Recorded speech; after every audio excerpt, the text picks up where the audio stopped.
നമ്മളെ 4 പേരുടെ കാര്യം നമ്മൾ 4 പേരല്ലാണ്ട് 5ാമത് ഒരാളും കൂടെ അറിയുന്നുണ്ട്. അതാര്?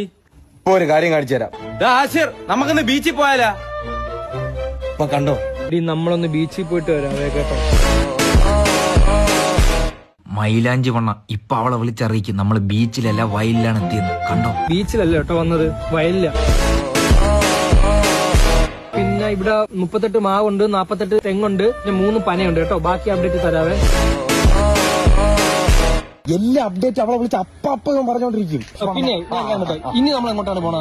ഇനി ചിലപ്പം ഒരു മലയിൽ പോകും, ഒരു സൺറൈസ് കാണാൻ പറ്റിയ. പകല സൺറൈസ്. ഇതിപ്പോ അങ്ങനെ വിളിച്ച് അതേപോലെ പറയും കേട്ടോ. ഇപ്പൊ സൺറൈസ് കാണാൻ വേണ്ടി ഒരു മലയുടെ മണ്ടേ പോകും കേട്ടോ. ബാക്കി ഞാൻ അറിയിക്കാം കേട്ടോ. കിട്ടിയോ? ഹലോ, പോയാ? നമ്മൾ 4 പേരിൽ ഒതുങ്ങുന്ന എന്റെ ഇഞ്ചിക്കണ്ണ എന്നുള്ള പേര് പുറം ലോകം എങ്ങനെ അറിഞ്ഞു? ഇഞ്ചിക്കണ്ണ കറക്റ്റ് പറയണം. നമ്മൾ ഇനി എങ്ങോട്ടാണ് പോണത്? നമ്മൾ കാക്കനാടാണ് പോണം. കാക്കനാട് എന്തിന്? കാക്കയെ പറത്താൻ. ചുമ്മാ നിന്റെ തുള്ളത്തിനെല്ലാം തുള്ളി നിൽക്കുന്ന വെച്ചാൽ എന്നെ ഒരുമാരില്ല വിലയില്ലാത്ത കാണല്ലേ. ചുമ്മാ നടന്ന് ഓരോന്ന്. എടീ, ചിലപ്പോ നമ്മള് കാക്കനാട് പോകും കേട്ടോ. കാക്കയെ പറത്താൻ. ഞാനിപ്പോ ജെട്ടിയൊന്നും ഇടാറില്ല, ഭയങ്കര കംഫർട്ടാ. അലയില്ലേ, അവൻ ഫ്രീ തിങ്കറാ, അവൻ ജെട്ടിയിടൂല. കുഞ്ഞൂസെ, നമ്മുടെ സംഭാഷണം നിലനിർത്താൻ വേണ്ടി ഞാൻ ഒരു കാര്യം നിനക്ക് അയച്ചു കേട്ടോ. ഒരു അടിപൊളി വ്യൂ ഇപ്പൊ അയച്ചുതരാം. വാട്സാപ്പിൽ കയറി നോക്കണേ.